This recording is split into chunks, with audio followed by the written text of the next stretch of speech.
तो भाई लोग, आज हम बात करने वाले एक ऐसे कंपैरिजन की जो हर हैरी पॉटर फैन के लिए बहुत ही खास है, क्योंकि वो है Harry Potter and the sorcerer stone की बुक और मूवी का। लेकिन ये सिंपल कंपैरिजन नहीं है, ये उन छोटी छोटी मैजिकल डिटेल्स का सफर है जो स्क्रीन पर कभी दिखाया ही नहीं गया, जिसमें वो इमोशंस, वो पल और वो मैजिक जो सिर्फ हैरी पॉटर की बुक्स के पेजेस में छुपा था।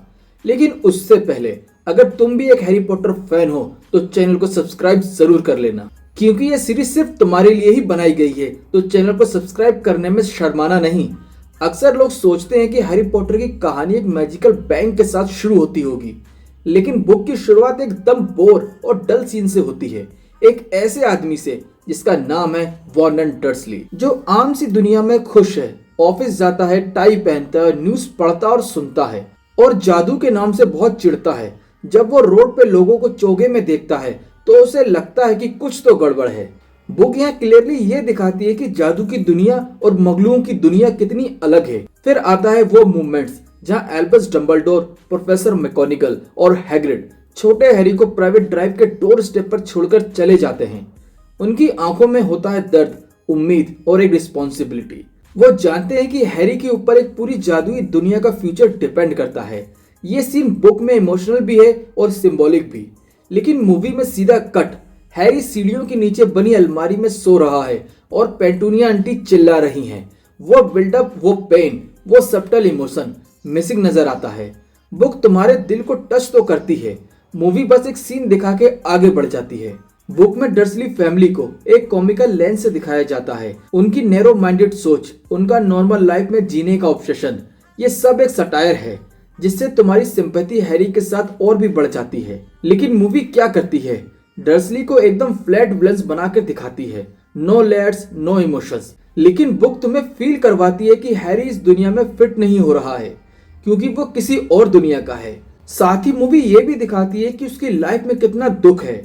अब बात करते हैं उस पल की जब हैरी पहली बार छूमंतर गली में जाता है। बुक में तुम लिटरली हैरी के साथ साथ चल रहे होते हो, जैसे ग्रिंगलॉट बैंक में तुम जाते हो, वॉन्ड शॉप के अंदर तुम जाते हो, और हर एक मैजिकल डिटेल्स तुम्हें फील भी होती है। और सबसे इम्पोर्टेंट सीन, हैरी की पहली मुलाकात ड्रेको मैल्फॉय से मैडम मैल्किन की शॉप में होती है।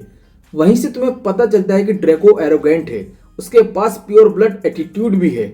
लेकिन मूवी में ड्रेको की एंट्री होती है हॉगवर्ट्स में, जहां वो हैरी की तरफ अपना दोस्ती का हाथ बढ़ाता है। छूमंतर गली वाला आइकॉनिक मूवमेंट ही कट कर दिया गया फिल्म से। और जो एक महीना बिल्डअप बुक में होता है, जहां हैरी अपनी बुक को पढ़ता है, स्पेल के लिए एक्साइटेड होता है डर्सली के घर पर, मूवी में हमको सीधा जंप कराया जाता है किंग क्रॉस स्टेशन पर। और एक सीन था मूवी में जहां हैरी, रोन और हरमाइनी एक्सीडेंटली फ्लफी के सामने आ जाते हैं, घूमती हुई सीढ़ियों के चक्कर में। लेकिन बुक में ऐसा नहीं था, ये एक डेलिब्रेटेड जर्नी होती है। जब ड्रेको चैलेंज करता है हैरी और रोन को मिडनाइट ड्यूल के लिए, हरमाइनी उन्हें रोकने जाती है, तीनों कॉमन रूम के बाहर फंस जाते हैं। फिल्च से बचने के चक्कर में वो लोग पहुंच जाते हैं फॉरबिडन कॉरिडोर में, जहां वो पहली बार फ्लफी को देखते हैं, 3 सर वाला मॉन्स्टर डॉग। याद आया ना तुम्हें?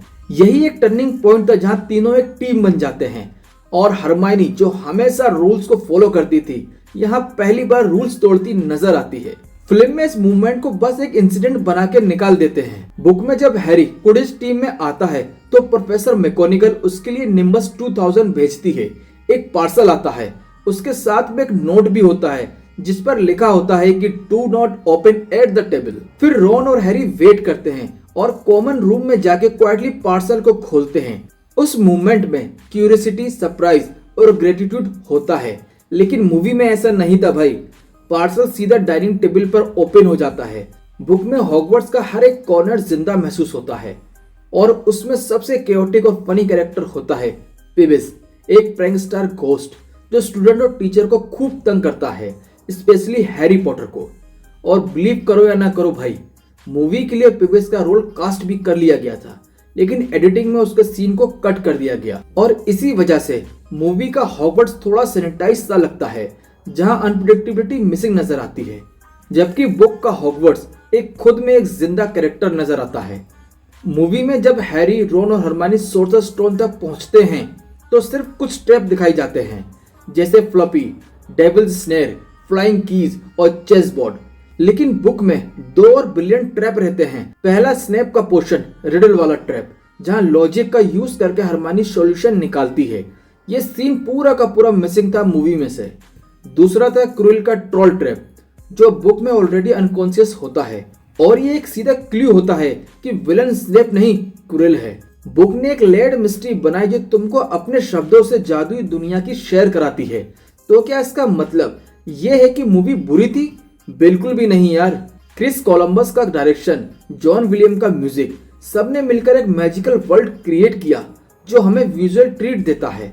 लेकिन बुक ने हैरी की दुनिया हमारे दिल में बसाई थी।